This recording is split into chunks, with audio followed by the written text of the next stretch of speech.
19,000 na ang followers, pero bakit hindi pa daw siya namo-monetize hanggang ngayon? Mataas naman daw yung mga views niya. So, dahil nga na-curious ako, tiningnan ko ang kanyang account. At dito guys, nakita ko na halos puro mga static video yung mga pinupost niya sa Reels. Yan. Static video po yan. At eto, static video din. At eto din guys, static video din yan.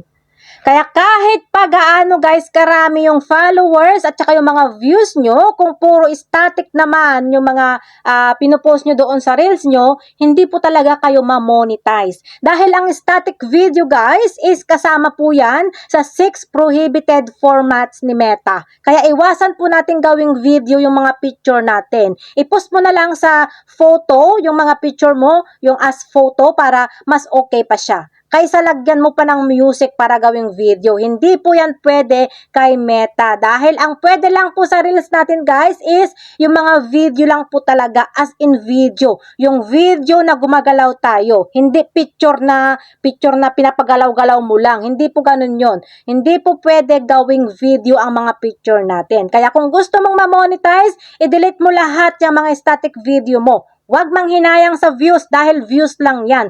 Kaysa naman marami ka ngang views pero hindi ka naman monetize, hindi ka naman sumasahod. Useless lang, wala pong silbi yan. Kaya kung gusto mong ma-monetize kay Meta, i-delete mo yung mga static video mo.